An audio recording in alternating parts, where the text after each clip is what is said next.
Guys, हम आ चुके हैं हमारे एक और नई वीडियो में। और आज की वीडियो में हम देखने वाले इंग्लिश का 3.3 the last leave standard 8 warming up Maharashtra board text book के सब क्वेश्चन आंसर। तो वीडियो को अंत तक जरूर देखिएगा और वीडियो पसंद आए तो लाइक शेयर सब्सक्राइब जरूर कीजिएगा गाइस। तो गाइस, जैसे कि आप देख सकते हैं वार्मिंग अप का फर्स्ट क्वेश्चन, उसका आंसर एकदम आराम से आते जा रहा है और बहुत सब आंसर एकदम इसमें राइट है और एक भी आंसर इसमें आपको रॉन्ग नहीं मिलेगा गाइस। तो मुझे यकीन है आपको ये वीडियो पसंद आएगा और नेक्स्ट वीडियो जो भी टॉपिक पे अच्छी आएगा कमेंट कीजिएगा गाइस, क्योंकि आप जब कमेंट करेंगे तो हमको पता चलेगा और हम उस पर आंसर बनाएंगे, क्वेश्चन आंसर बनाएंगे। ये देखिए सेकंड क्वेश्चन का आंसर हमने इस तरीके से दिया है, क्योंकि वो टेबल में थोड़ा जगह कम पड़ रहा था गाइस, इसलिए अलग अलग दिया है। मुझे यकीन है आपको समझ जाएगा। ये देखिए ए थर्ड मतलब एक क्वेश्चन का दो आंसर है, ए और बी, तो उस तरीके से यहाँ पे दिया है गाइस। तो देखिए फोर्थ भी आ गया उसका और ए और बी उसके दोनों आंसर आ चुके हैं। फिफ्थ भी आ गया और उसके भी आंसर आ चुके हैं और एकदम करेक्ट आंसर है, छोटे छोटे आंसर दिए गाइस। तो मुझे यकीन है कि आपको आंसर समझ रहे रहेंगे और आसानी पड़ेंगे आपको लिखने के लिए या फिर पढ़ने के लिए। तो हम आगे बढ़ते हैं। इसमें सातवां क्वेश्चन में हम आएंगे, ए और बी उसके यहाँ दो आंसर है और उसका भी यहाँ पे आंसर आ गया है। बहुत थोड़ा बड़ा क्वेश्चन है गाइस, तो आराम से आप देख सकते हैं इसको। वीडियो को पॉज करके आप स्क्रीनशॉट भी ले सकते हैं या फिर वीडियो को पॉज करके आप लिख भी सकते हैं। तो हम आगे बढ़ेंगे।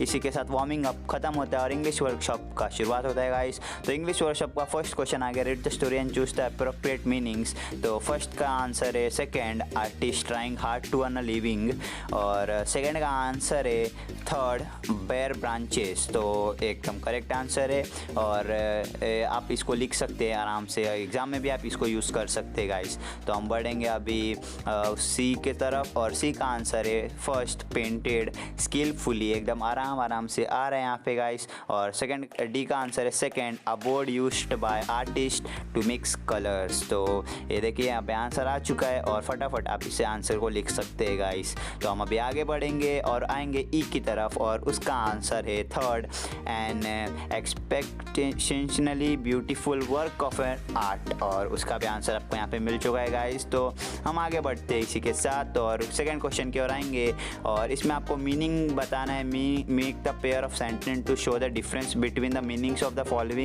Homograph from the story. तो इसमें होमोग्राफ्स आपको बताना है, मतलब एक ही सेंटेंस एक ही वर्ड का दो अलग अलग मीनिंग।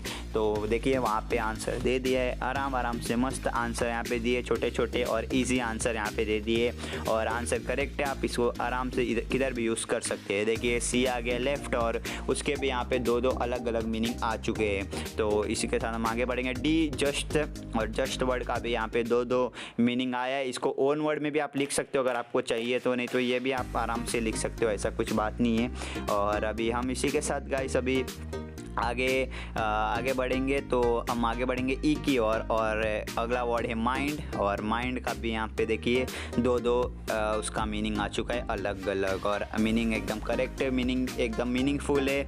और ये वर्ड्स जो सेंटेंस दे मीनिंगफुल सेंटेंस है। देखिए थर्ड की ओर हम बढ़ेंगे, सेकंड खत्म होता है थर्ड आता है और उसका आंसर देखिएगा ऐसे ही दिया हम लोग ने, क्योंकि उसमें जगह कम पड़ रहा था तो हमको ऐसे देना पड़ा अलग अलग। उसका जो पॉइंट दे दिया है यहाँ पे, मेन कैरेक्टर, प्रॉब्लम, क्लाइमैक्स, का ये देखिए अलग अलग पॉइंट में आंसर दिया है। मुझे यकीन आपके पॉइंट समझ रहा होगा यहाँ पे पॉइंट। और इजी आंसर है, थोड़ा बड़ा आंसर है लेकिन इजी आंसर और अच्छा आंसर है। देखिए फोर्थ की ओर हम आएंगे, राइट और रॉन्ग लिखने का है। तो फर्स्ट का आंसर है राइट, सेकंड का आंसर है रॉन्ग, थर्ड का भी रॉन्ग, फोर्थ का भी रॉन्ग, फिफ्थ का राइट और सिक्स्थ का राइट और सेवन्थ का रॉन्ग। तो गाइस डिस्क्रिप्शन बॉक्स चेक करना ज़रूर याद कीजिएगा, क्योंकि डिस्क्रिप्शन बॉक्स में हम अपने जो वीडियो अपलोड कर चुके रहते हैं तो कुछ लोग उस फिर भी कमेंट करते हैं। तो इसके कमेंट करने से पहले आप डिस्क्रिप्शन बॉक्स ज़रूर चेक कीजिएगा। अगर आपको वीडियो नहीं मिला तो कमेंट कीजिएगा, अगर मिला तो आप वहाँ से देख सकते हैं। और हर एक वीडियो के लिंक वहाँ पे दे दिए मैंने डिस्क्रिप्शन बॉक्स में, प्लेलिस्ट के लिंक, तो वो ज़रूर चेक कीजिएगा एक बार गाइस। ये देखिए सी आ चुका है और डी भी आ चुका है, उसका भी आंसर यहाँ पे आ चुका है गाइस। तो आंसर आप आराम से लिख लीजिए फटाफट और हम अभी इसी के साथ आगे बढ़ेंगे। तो हम आगे बढ़ते हुए ई की तरफ आएंगे और क्वेश्चन आ चुका है उसका और उसका यहाँ पे आंसर आ चुका है और एफ़ का भी क्वेश्चन आ गया और यहाँ पे आंसर आ चुका है गाइस। तो मुझे यकीन है आपको वीडियो पसंद आ रहा होगा। वीडियो थोड़ा लंबा हो गया है लेकिन सभी आंसर इसमें देने की कोशिश की है, इसीलिए थोड़ा वीडियो लंबा हो रहा है। ये देखिए 6 क्वेश्चन आ गया है और उसका भी यहाँ पे आंसर दे दिया है और ये तीनों का अलग अलग वे में दिया। मतलब फर्स्ट आई वी वाइन का यहाँ पे आंसर दिया है और सेकेंड का भेर मैन जो है उसका यहाँ पे आंसर दे दिया है। सबका अलग अलग पॉइंट कर करके यहाँ पे आंसर दिया ताकि आपको समझने में आसानी हो। और हम आगे बढ़ेंगे। अभी the last leaf that Johnsy saw, और उसका भी यहाँ पे आंसर आ चुका है। तो हम आगे बढ़ेंगे। ये देखिए, और इसमें मेन क्लॉज और सबऑर्डिनेट क्लॉज को अनसर्कल करने का था। देखिए मतलब हमने डायरेक्ट आंसर ही लिख दिया यहाँ पे मेन क्लॉज क्या है और सबऑर्डिनेट क्लॉज क्या है, क्योंकि ये ग्रामर में बहुत यूज़फुल आएंगे गाइस। तो ये आप पढ़िएगा ज़रूर, क्योंकि ये बहुत यूज़फुल आते हैं। एग्जाम में भी ये सब क्वेश्चन आते हैं, मेन क्लॉज और सबऑर्डिनेट क्लॉज।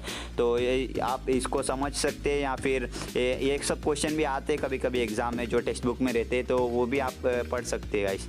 ये देखिए, हम आगे बढ़ेंगे ई की तरफ, और उसका भी मेन क्लॉज और सबऑर्डिनेट क्लॉज यहाँ पे आ चुका है। तो मुझे यकीन आपको ये वीडियो समझ रहा होगा और आंसर सब जो दिए वो समझ रहे हैं आपके गाइस। ये देखिए, 5th का भी यहाँ पे क्वेश्चन मेन क्लॉज और सबऑर्डिनेट क्लॉज दोनों आ चुका है, और सबऑर्डिनेटर भी यहाँ पे एक ऑप्शन है वो भी आ चुका है। और 8 की तरफ हम बढ़ेंगे। इमेजिनरी यहाँ पे डायलॉग राइटिंग करने का है। तो ये देखिए, जॉन्सी और स्वीक का किया है। तो गाइस, अगर आपको ये वीडियो पसंद आया तो लाइक, शेयर और सब्सक्राइब करना मत भूलिएगा, और जो भी वीडियो नेक्स्ट टॉपिक पे चाहिए कमेंट नीचे ज़रूर कीजिएगा। तो चलिए गाइस, हम मिलेंगे अगले वीडियो में, तब तक के लिए बाय बाय।